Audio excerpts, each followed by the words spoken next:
Well, did Phyllis get home safely? Yes, she's back at Rose Hill. Well, I certainly hope you impressed on that medical staff up there that they should maintain a closer watch on her if she's to continue there as a patient. Yes, Charles, yes. Should have seen the look on her face when I left her. May I remind you that she came here to disrupt your daughter's wedding. Fortunately, the only disruptive element was her state of mind, which, whatever that is, I am quite sure she can now enjoy in relative comfort. You know, Charles, if you ever bite your own tongue, you're gonna die from your own poison. Oh, come off it, Preston. Don't sit there and tell me that that look of sadness on your face is because Courtney has left the fold. You're simply wallowing in remorse at the methods that you used to manipulate that wedding.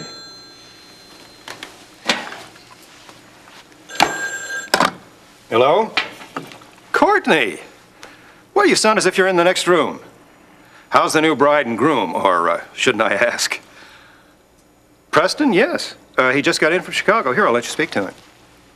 Thank you. Hi, sweetheart, how are you? What? You're gonna be back here this afternoon? Well, where are you now? Courtney, what's happened?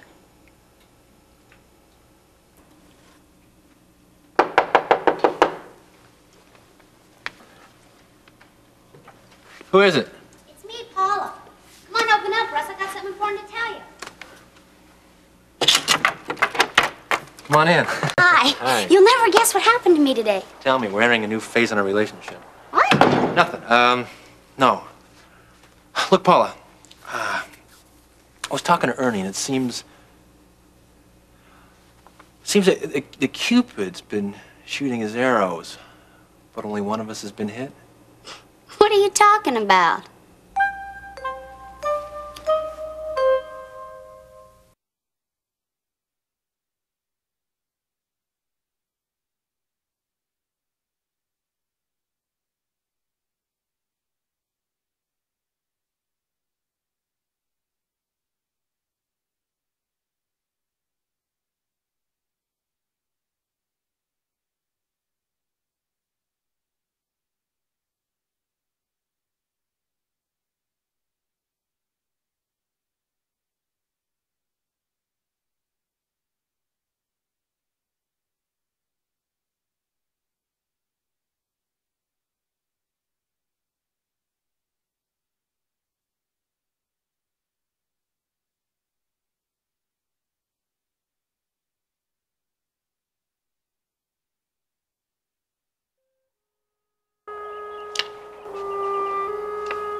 We have been waiting for over 24 hours, Your Highness. Why hasn't the little one returned? How do we know she's not gone for the police? To tell them what? Now, don't be stupid. I know these young girls. She will take our bait, as long as she is certain there is no great risk. I agree with Felix, Samuel. She is probably having difficulty finding the slants. So, we shall wait here until she does. We would not have to wait if he would have called us yesterday when he spotted her. We could have followed her to this Lancelot.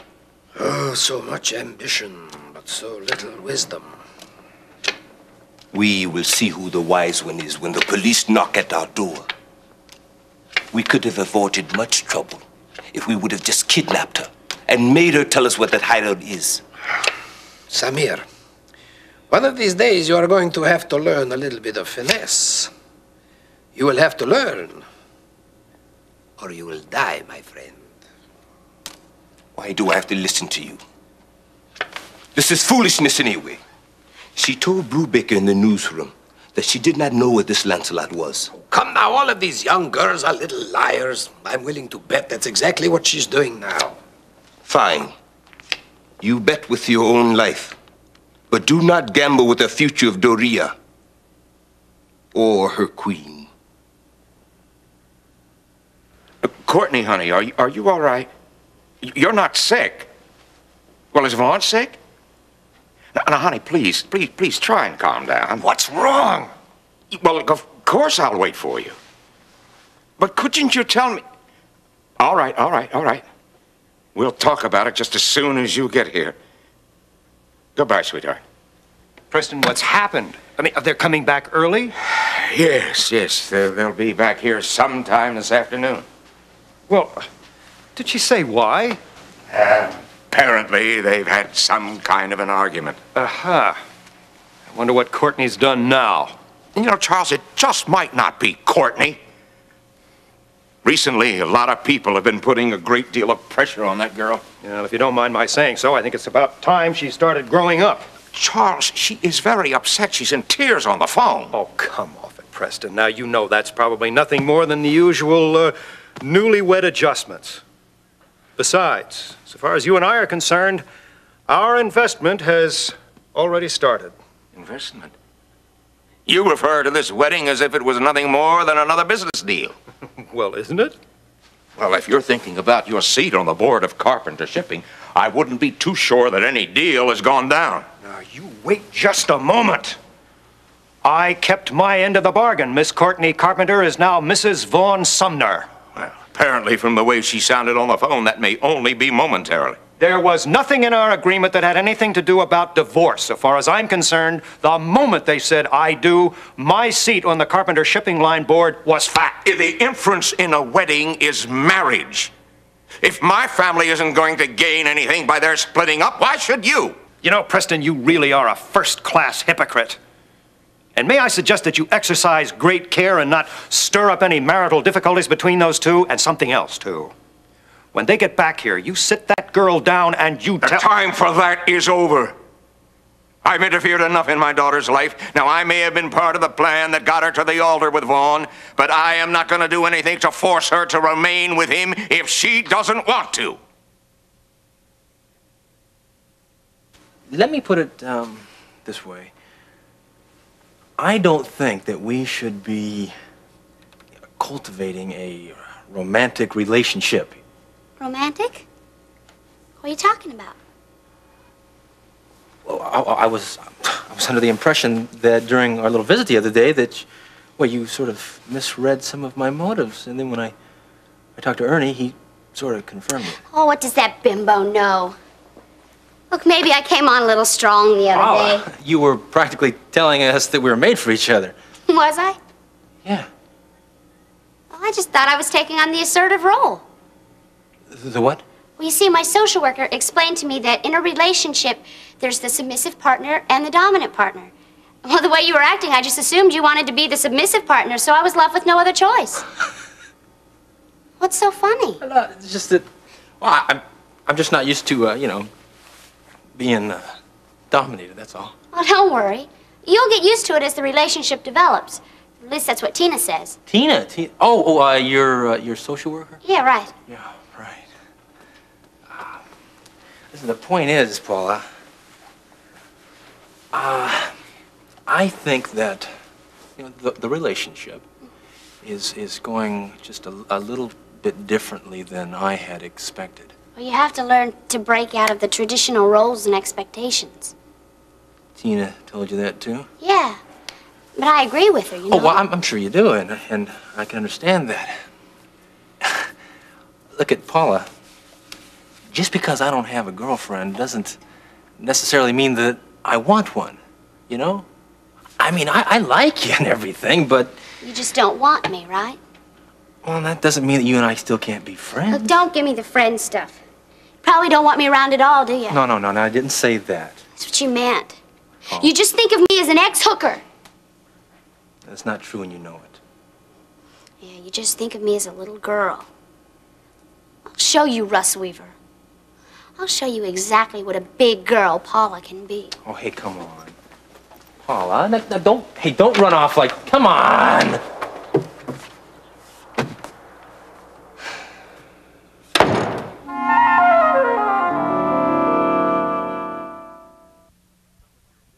It would seem that some of your wife's instabilities rubbed off on you. All you ever think of are your own self-interests. Oh, come off it. Look, I know what I've done over the past 3 months. And I'm trying now to learn how to live with it. But there is one thing that I don't think I can learn to live with. I certainly hope you're not talking about your brand new son-in-law. No, Charles. What I don't think I can live with is the fact that I am becoming exactly like you. And frankly, that thought terrifies me. Now listen to me, you bleeding heart. You've never been able to handle things in your own world, and when the going got too tough, you tried to palm off your troubles on people around you. Yes, that's exactly what you would do. The way you handle your own daughter. She ended up on drugs, couldn't hold a job, couldn't keep a family going.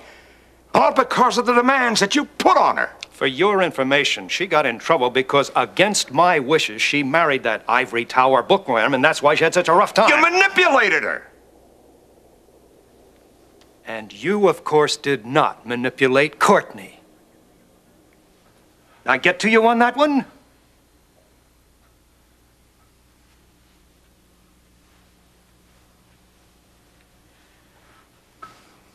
You know, Charles, when we were kids together in Chicago, those hot, steamy Chicago summer days when we'd follow ice trucks around through town, snitching shavings of cold ice. And off of the back of roofing trucks, we'd get little hunks of tar that we'd use for chewing gum because we couldn't afford the real thing.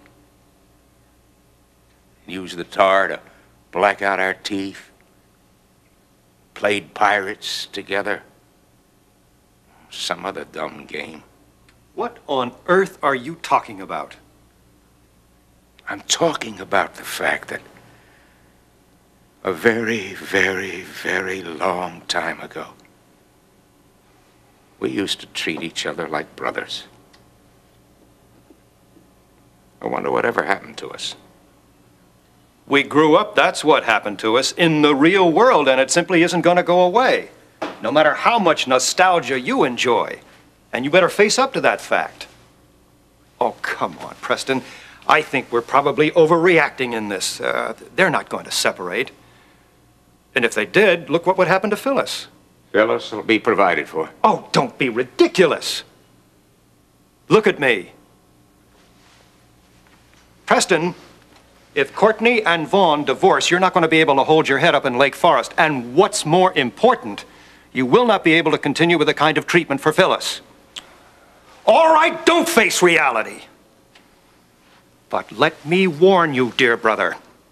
If you renege on our deal, I will give Courtney page and chapter on everything you did behind her back.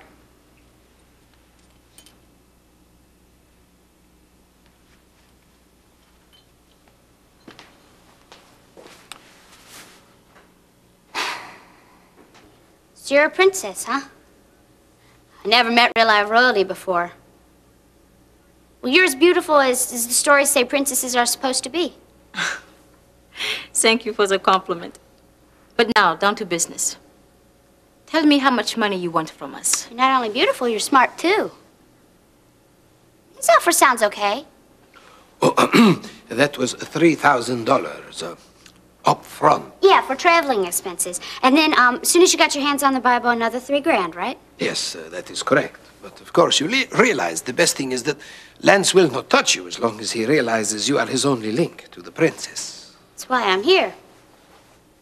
What do you say? I say you are a very intelligent girl and obviously drive a, how do you say? A hard bargain. And now look, don't go giving me no sob story. I know how badly you want this Bible. You're right. You are very important to us. Then take it or leave it. Pay her, Samir. But tell me, when can we expect the slants? Now, just a minute. There's one more thing that's got to be worked out as part of this deal. And what is that?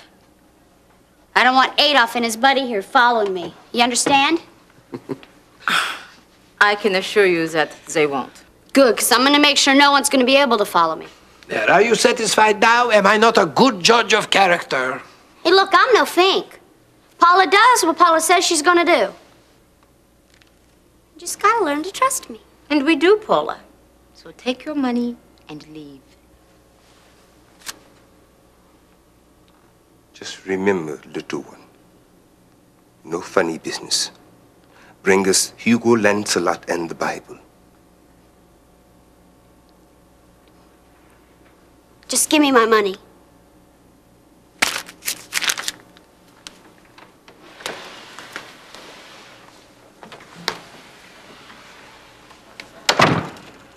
There you go. So tell me, what's been keeping you so busy? Well, you know, my church is having a revival, so I'm chairman of the contribution drive. So I thought I'd call you and a few of my other friends and ask you to maybe lay aside a few things like Bibles or canned goods, some clothing, books. I will be very glad to help you in any way I can as soon as my busy schedule allows for it. Oh, talking about schedules. Seems everybody's too busy now. Well, who's that? Dr. Martin. He's having a bit of a problem coming to work on time. You mean he's coming in late again? Oh, you heard? I'm afraid so. Yeah, he and Dave have sort of been at it about that same thing.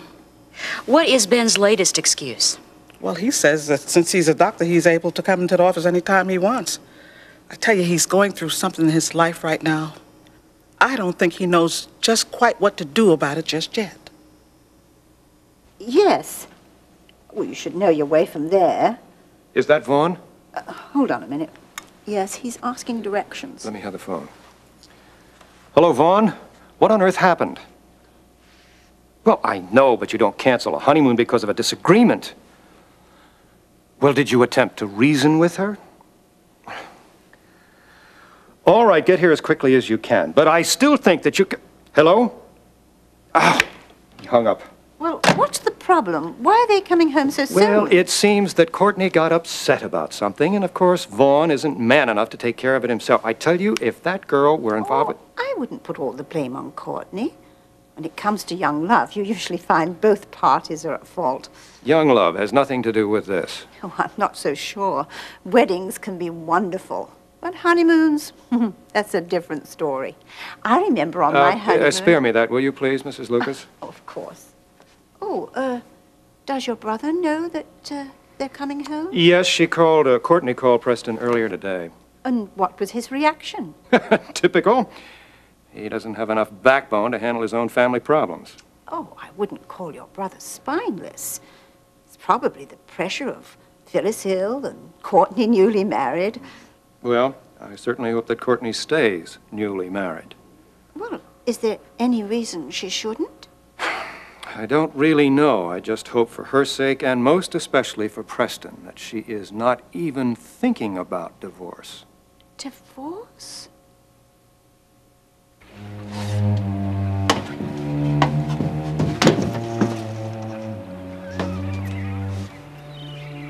Lance? Lance, it's me, Paula. I got something important I gotta tell you. Look, I want to make a truce. Lance, come on, don't hide from me. Lance! What's the matter, honey? Do you know better than to try to steal from me? Look, look, Lance, it's not that at all. I came back to help you. You did? What, help me get caught by the police? No, come on, now, you know that's not true. I haven't told them anything. Now, look, when they asked me, I sent them on a wild goose chase. You did? You didn't want a wild goose chase? How come I don't believe you, Paula? Somebody tried to rip me off. Lance, don't get so angry that you miss a golden opportunity. You know what, Paula? The only thing I miss is if that bomb didn't go off in your face. You know why? Because now I got to do all the dirty work myself. Lance, just listen to reason, okay? Let me listen to reason? Okay, I'll listen to reason. Right after Lance, please, just let me talk. Reason. You want to talk? Who's that out there, Paula? Huh? Is that Brubaker? No, it's not like that at all. Well, no? How come I don't believe a word you say? Huh? How come I don't believe one Look, thing I that you swear it. No. Where you're going, sweetheart? Where do you think you're going? You think I'm through with you? I haven't even begun. Look, Lance, I know where the princess is. I promised her I'd bring you back to her.